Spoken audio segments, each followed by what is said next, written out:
Hi ಎಲ್ರಿಗೂ ನಮಸ್ಕಾರ. Welcome back to my YouTube channel Dishu media Kannada.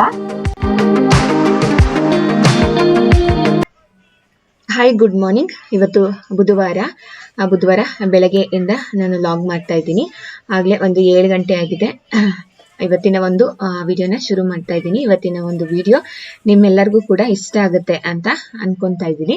ಬೆಳಗ್ಗೆ ಇದ್ದು ನಾನು ಸ್ವಲ್ಪ ಪಾತ್ರೆಗಳಿರುತ್ತೆ ಅದನ್ನ ಕ್ಲೀನ್ ಮಾಡಿಕೊಂಡು ಈಗ ಬಿಸಿ ನೀರು ಮತ್ತೆ ಹಾಲನ್ನ ಕಾಯೋದಕ್ಕೆ ಅಂತ ಇಟ್ಕೊತಾ ಇದ್ದೀನಿ. ನಾನು ನೈಟೇ ಪಾತ್ರೆ ಎಲ್ಲ ಆಲ್ಮೋಸ್ಟ್ ಕ್ಲೀನ್ ಮಾಡ್ಕೊಂಡಿರ್ತೀನಿ. ಆದ್ರೂ ಕೆಲವೊಂದೊಂದು ಇರುತ್ತಲ್ಲ, ಹಂಗಾಗಿ ಅದನ್ನೆಲ್ಲದನ್ನು ಕೂಡ ವಾಶ್ ಮಾಡ್ಕೊಂಡು ಫಸ್ಟ್ ಅದಾದ ನಂತರ ಹಾಲನ್ನ ಇಟ್ಕೊತಿದ್ದೀನಿ. ನಾನು ಹಾಲನ್ನ ಇಟ್ಕೊಳ್ಳೋಕ್ಕೂ ಮೊದಲು ಒಂದು ಲೋಟ ನೀರನ್ನ ಕೆಳಗಡೆ ಹಾಕ್ಬಿಟ್ಟು ಫಸ್ಟ್ ಹಾಲನ್ನ ಹಾಕೊಬೇಕು. ಅವಾಗ ಪಾತ್ರೆನೂ ಕೂಡ ಸಿಯೋದಿಲ್ಲ. ಹಾಗೆ ಇನ್ನೊಂದ್ ಕಡೆ ಬಿಸಿನೀರ ಕಾಯಿಸ್ಕೊಂತಾ ಇದ್ದೀನಿ ಕುಡಿಯೋದಕ್ಕೆ ಅಂತ ಹೇಳ್ಬಿಟ್ಟು. ಹಾಗೆ ನನ್ನ ಮಗಳಿಗೂ ಕೂಡ ಬಿಸಿನೀರನ್ನ ಕಾಯಿಸ್ಬಿಟ್ಟು ಎತ್ತಿಟ್ಟಿರ್ತೀನಿ. ಸಂಜೆ ತನಕ ಅವಳಿಗೆ ಅದೇ ಬಿಸಿನೀರೇ ಕುಡಿಸ್ಕೊಳ್ಳೋಣ ಅಂತ ಹೇಳ್ಬಿಟ್ಟು. ಏನಕ್ಕೆ ಅಂದ್ರೆ ಇವಾಗ ವೆದರು ಕೂಡ ತುಂಬಾ ಥಂಡಿ ಇರೋದ್ರಿಂದ ಸ್ವಲ್ಪ ಬಿಸಿ ನೀರನ್ನೇ ಕುಡಿದ್ರೆ ತುಂಬಾ ಒಳ್ಳೇದು. ಇಲ್ಲ ಅಂತಂದ್ರೆ ಗಂಟ್ಲು ನೋವು ಈ ರೀತಿಯಾಗೆಲ್ಲ ಆಗ್ಬಿಡುತ್ತೆ. ನನ್ನ ಮಗಳಿಗಂತೂ ಫಸ್ಟ್ ಚಿಕ್ಕವಳಿದ್ದಾಗ ಅಂದ್ರೆ ಪಾಪು ಇದ್ದಾಗ ಅವಳಿಗೇನು ಶೀತ ಆತರ ಏನು ಆಗ್ತಿರ್ಲಿಲ್ಲ. ಇವಾಗ ಈಗೊಂದು 6-7 ತಿಂಗಳಿಂದ ಸ್ವಲ್ಪ ಅವಳಿಗೆ ಶೀತ ಆಗುತ್ತೆ. ಹಂಗಾಗಿ ಸ್ವಲ್ಪ ಬಿಸಿ ನೀರೇ ಕೊಡೋಣ ಅವಳಿಗೆ ಅಂತ ಹೇಳ್ಬಿಟ್ಟು ಬಿಸಿ ನೀರನ್ನೇ ಕೊಡ್ತೀನಿ. ಹಾಗೇನೆ ಏನೇ ಸಾಂಬಾರ್ ಸೊಪ್ಪು ತಂದಿದ್ರು ಹಂಗೇನೆ ಖಾಲಿಯಾಗಿತ್ತು ಬಾಕ್ಸ್ ಅಲ್ಲಿ. ಹಂಗಾಗಿ ಅದನ್ನೆಲ್ಲ ಬಾಕ್ಸ್ ಅಲ್ಲಿ ಅದನ್ನು ಕೂಡ ಕ್ಲೀನ್ ಮಾಡ್ಕೊಂಡು ಸೋಸ್ಬಿಟ್ಟು ಇಡ್ತಾ ಇದ್ದೀನಿ. ಕೆಲವೊಂದ್ಸತಿ ಈ ಸಾಂಬಾರ್ ಸೊಪ್ಪಿನೊಳಗಡೆ ಅಂದ್ರೆ ಬೇರೆ ಬೇರೆ ಸೊಪ್ಪನ್ನು ಕೂಡ ಕಟ್ಕೊಟ್ಟಿರ್ತಾರೆ. ಅಂದ್ರೆ ಸಾಂಬಾರ್ ಸೊಪ್ಪು ತರಾನೇ ಕಾಣ್ತಾ ಇರುತ್ತೆ ಅದು.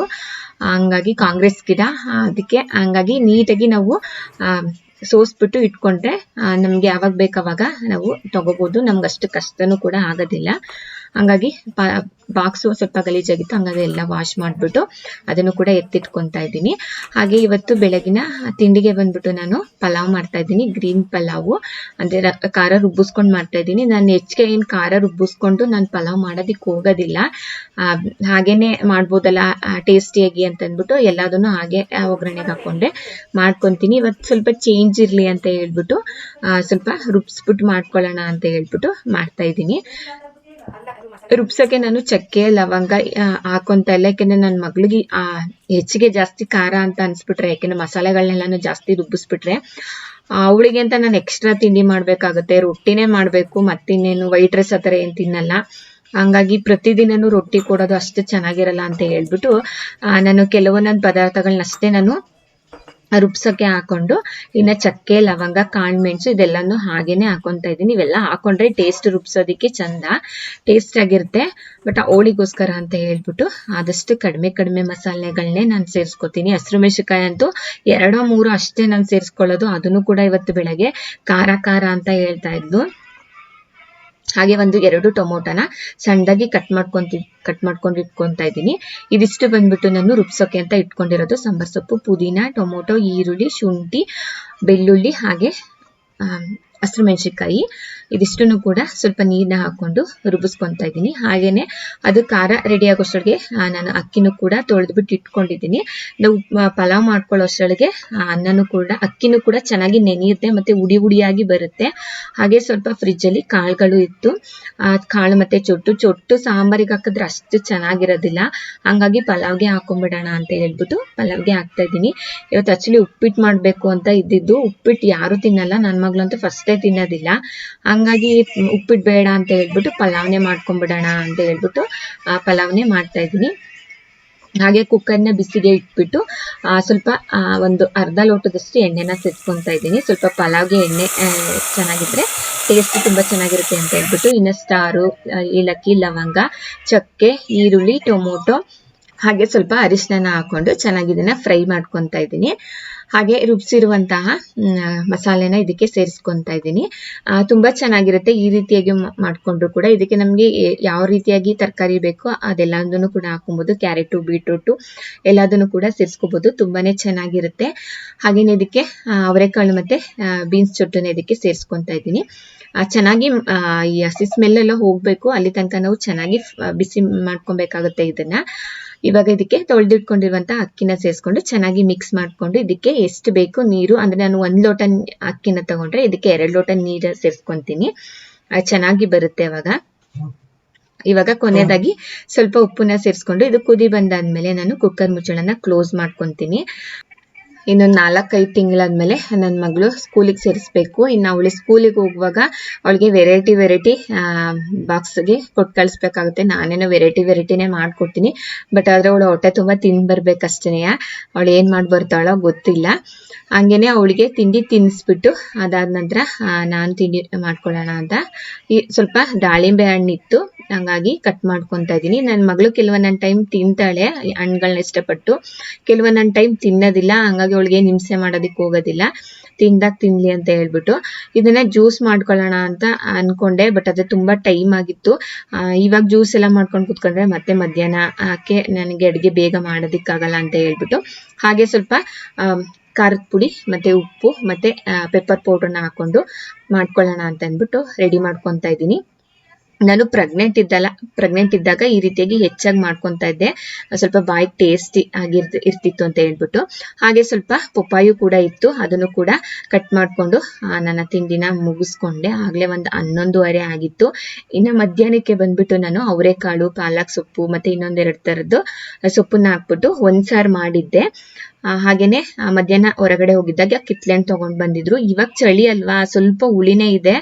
ಫಸ್ಟ್ ಸ್ವೀಟ್ ಆಗಿ ಬರ್ತಿತ್ತು, ಈಗ ಸ್ವಲ್ಪ ಹುಳಿ ಇದೆ. ಹಾಗೇನೆ ತಿನ್ನೋದಕ್ಕೆ ನನ್ಗೆ ಇಷ್ಟ ಆಗಲ್ಲ. ಈ ರೀತಿ ಕಟ್ ಮಾಡ್ಕೊಂಡು ಸ್ವಲ್ಪ ಉಪ್ಪು ಖಾರದ ಪುಡಿ ಹಾಕೊಂಡೆ ತಿನ್ನೋದು. ಸೀಬೆ ಹಣ್ಣು ಮತ್ತೆ ಕಿತ್ಲೆಹಣ್ಣ ನಾನು ಈ ರೀತಿಯಾಗೆ ತಿಂತೀನಿ, ಚೆನ್ನಾಗಿರುತ್ತೆ ಅಂತ ಹೇಳ್ಬಿಟ್ಟು. ಇದನ್ನ ನೋಡಿದಾಗೆಲ್ಲ ನನಗೆ ನೆನಪಾಗೋದು ಸ್ಕೂಲ್ ಡೇಸ್ ಅಲ್ಲಿ ನಾವು ಸ್ಕೂಲ್ ಬಿಟ್ಟಾಗ ಹೊರಗಡೆ ಬರ್ತಿದ್ದಂಗೆ ನಮ್ ಕಣ್ಮುಂದೆ ಕಾಣಿಸ್ತಾ ಇದ್ದೆ ಕಿತ್ಲೆಹಣ್ಣು ಮತ್ತೆ ಸೀಬೆ ಹಣ್ಣು, ನೇರಳೆ ಹಣ್ಣು. ಇದನ್ನ ಮಾರೋರು ಉಪ್ಪು ಮತ್ತೆ ಖಾರದ ಪುಡಿನ ಹಾಕ್ಬಿಟ್ಟು ಕೊಡೋರು. 2 ರೂಪಾಯಿ 3 ರೂಪಾಯಿ ಈ ರೀತಿಯಾಗಿ ಇರ್ತಿತ್ತು. ಎಷ್ಟು ನೆನಪಾಗುತ್ತೆ ನಮ್ಗೆ ಇವಾಗ ಅಂತ ಹೇಳಿದ್ರೆ. ಎಷ್ಟು ಚೆನ್ನಾಗಿರ್ತಿತ್ತು ಅಂತಾನು ಕೂಡ ಅನ್ಸುತ್ತೆ. ಅವಾಗಿನ ಟೇಸ್ಟೇ ಏನೋ ಒಂಥರ ಚಂದ. ನಾವೆಷ್ಟು ಇಷ್ಟಪಟ್ಟು ತಿನ್ನವು ಸೀಬೆ ಹಣ್ಣು ಆಗಿರ್ಬೋದು, ಕಿತ್ಲೆಹಣ್ಣು ಮತ್ತೆ ಇನ್ನ ನೇರಳೆ ಹಣ್ಣು, ಅವೆಲ್ಲದೂ ಕೂಡ ತುಂಬಾನೇ ಚೆನ್ನಾಗಿರ್ತಿತ್ತು. ಇದನ್ನ ಕಟ್ ಮಾಡಿ ತಿನ್ನುವಾಗ್ಲ ಎಲ್ಲ ನನಗೆ ಅದೇ ನೆನಪಾಗ್ತಾ ಇರುತ್ತೆ. ಹಾಗೇನೆ ಸ್ವಲ್ಪ ಜಾಸ್ತಿನೇ ಬಟ್ಟೆಗಳಿತ್ತು ಇವತ್ತು. ಎಲ್ಲದನ್ನು ಕೂಡ ವಾಶ್ ಮಾಡ್ಬಿಟ್ಟು ಇವಾಗ ಎಲ್ಲದನ್ನು ಕೂಡ ಮಡಚಿ ಇಟ್ಕೊಂತಾ ಇದ್ದೀನಿ. ನನ್ನ ಮಗಳದು ಬಟ್ಟೆಗಳು ಎಕ್ಸ್ಟ್ರಾ, ಹಾಗೆ ನನ್ನ ಬಟ್ಟೆಗಳು ಎಕ್ಸ್ಟ್ರಾ ಮಡಚಿ ಇಟ್ಕೊಂತಾ ಇದ್ದೀನಿ. ಇವತ್ತು ಬೆಳಗ್ಗೆನೆಯಿಂದನೂ ಅಂದ್ರೆ ಮಧ್ಯಾಹ್ನ ತನಕ ಪರವಾಗಿಲ್ಲ. ನನ್ನ ಮಗಳು ಸಂಜೆ ಮೇಲಂತೂ ಸಿಕ್ಕಾಬಟ್ಟೆ ಗಲಾಟೆ ಮಾಡ್ತಾ ಇದ್ಲು. ಸಣ್ಣ ವಿಷಯಕ್ಕೂ ಕೂಡ ಅಳೋದು. ಅವ್ರ ಅಪ್ಪನ ಜೊತೆ ಇದ್ದಾಗ ಒಂದ್ 10 ಸತಿ ಹತ್ಲೇನೋ, ನನ್ ಜೊತೆ ಇದ್ದಾಗ ಒಂದ್ 10 ಸತಿ ಹತ್ಲೇನೋ, ನಾನು ಒಡ್ದೆ. ನನ್ಗೂ ಸಣ್ಣದಕ್ಕೂ ಏನಾದ್ರು ಮುಟ್ಟಿದ್ರು ಒಳದೆ. ಕರೆಕ್ಟ್ ಆಗಿ ಆಸು ಕೆಳಗಡೆ ಬೆಡ್ಶೀಟ್ ಹಾಸ್ಕೊಡು ಅಂತ ಹೇಳಿದ್ಲು. ಬೆಡ್ಶೀಟ್ ಹಾಸ್ಕೊಟ್ರೆ ಹಿಂಗಲ್ಲ ಹಂಗೆ ಅಂತ ಅನ್ನೋಳು, ಹಂಗ ಹಾಸ್ಕೊಟ್ರೆ ಹಂಗಲ್ಲ ಹಿಂಗೆ ಅನ್ನೋಳು. ನಮ್ಗೆ ಕನ್ಫ್ಯೂಸ್ ಆಗ್ಬೇಕು, ಹೆಂಗ್ ಹಾಸ್ಬೇಕಪ್ಪ ಹೆಂಗ್ ಮಾಡ್ಬೇಕಂತ. ಅದನ್ನ ಕರೆಕ್ಟ್ ಆಗಿ ಅವಳು ಹೇಳೋದಿಲ್ಲ, ಅಳದೆ ಮುಂದ್ ಮಾಡ್ಬಿಡ್ತಾಳೆ. ನನಗಂತೂ ಸಿಕ್ಕಾಬಟ್ಟೆ ಸಿಟ್ಟು ಬಂದ್ಬಿಟ್ಟಿತ್ತು. ಹಂಗಾಗಿ ಸಂಜೆಯಿಂದ ಕಂಟಿನ್ಯೂಸ್ ಆಗಿ ಅಳ್ತಾನೆ ಇದ್ದಾಳೆ. ಅವು ಒಂದು ಏಟ್ ಮಾಡ್ಕೊಂಡ್ರು ಕೂಡ ಜೋರಾಗಿ ಕಿರ್ಚ್ಕೊಂಡಳದು, ಇನ್ನೊಂದ್ ದಿಂಬು ಎಸೆದ್ರುನು ಜೋರಾಗಿ ಕಿರ್ಚ್ಕೊಂಡಳದು. ಹಿಂಗೆ ನನ್ ಬಟ್ಟೆ ಮಡಿಸ್ತಾ ಕೂತಿದ್ದೀನಿ. ಈಗ್ಲೂ ಅಷ್ಟೇನೆ ಅಲ್ಲಿ ಏನ್ ಮಾಡ್ಕೊಂಡ್ಲು ಗೊತ್ತಿಲ್ಲ, ಕಾಟ್ ಮೇಲೆ ಆಗ್ಲೇ ಗೊಳು ಅಂತ ಅಳ್ತಾಳೆ ಕಿರ್ಚ್ಕೊಂಡು. ನನ್ಗಂತೂ ಹೆದರಿಕೆ ಆಗ್ಬಿಡ್ತು, ಎಲ್ಲಿ ಫಿಶ್ ಟ್ಯಾಂಕಿಗೆ ತಲೆ ಹೊಡ್ಕೊಬಿಟ್ಲು ಅಂತ. ಯಾಕಂದ್ರೆ ಅವಳು ಅಲ್ಲೇ ಜಾಸ್ತಿ ಆಟ ಆಡ್ತಿರ್ತಾಳೆ, ಲೈಟ್ ಹಾಕೊಂಡು ಫಿಶ್ ಟ್ಯಾಂಕ್ ಇಂತ ಎಲ್ಲ.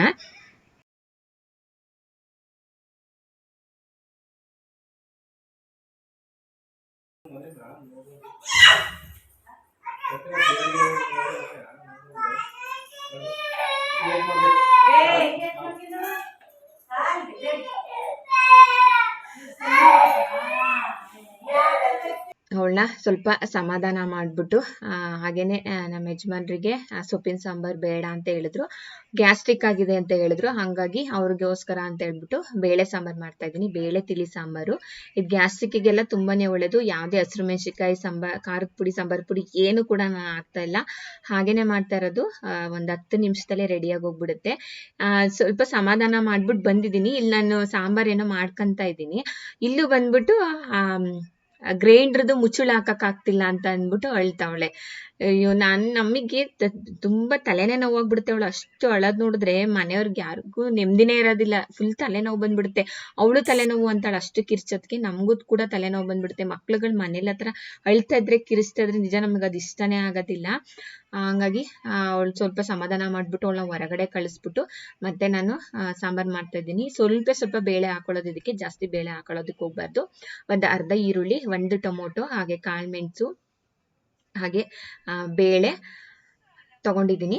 ಈಗ ಒಗ್ಗರಣೆಗೆ ಬಂದ್ಬಿಟ್ಟು ನಾನು ಸ್ವಲ್ಪ ಎಣ್ಣೆ, ಸಾಸಿವೆ, ಜೀರಿಗೆ, ಕಾಳುಮೆಣಸು, ಬೆಳ್ಳುಳ್ಳಿ, ಈರುಳ್ಳಿ ಕಡಿಮೆನೆ ಹಾಕೊಬೇಕು, ಅಷ್ಟೊಂದು ಜಾಸ್ತಿ ಹಾಕೊಳಕ್ ಹೋಗ್ಬಾರ್ದು.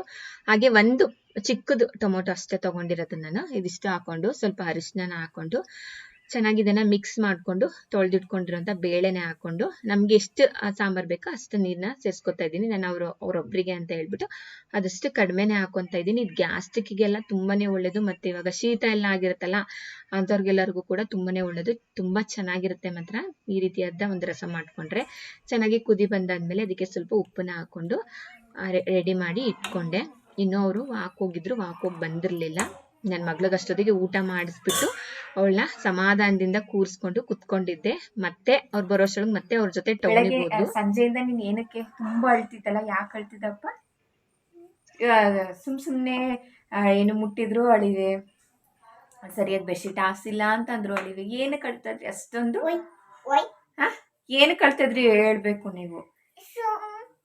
ಯಾಕೆಂದ್ರೆ ಅದು ನಿಂಗೆ ಹೇಳು, ಏನಕ್ಕೆ, ಏನ್ ಅನ್ನಿಸ್ತಾ ಇತ್ತು? ನಂಗೆ ಪ್ರಾಣಿ ಕಾಣಿಸ್ತಿತ್ತು. ಅಲ್ಲೇ ಸುಳ್ಳು ಹೇಳ್ಬೇಡ. ಏನಕ್ಕೆ ಹೇಳ್ತಿದ್ದೆ ಹೇಳು. ಸುಮ್ನೆ ಹೇಳಂಗಾಯ್ತಿತ್ತಾ? ರಚ್ಚೆ ಮಾಡಂಗಾಗ್ತಿತ್ತಾ? ಈಗ ಸರಿ ಹೋಯ್ತಾ ಚಾಕ್ಲೇಟ್ ತೆಗೆಸ್ಕೊಂಡ್ ಬಂದಾದ್ಮೇಲೆ? ನೀನೇ ಬೇಕು. ಚೆನ್ನಾಗಿತ್ತ ಚಾಕ್ಲೇಟು? ಕೂತಿ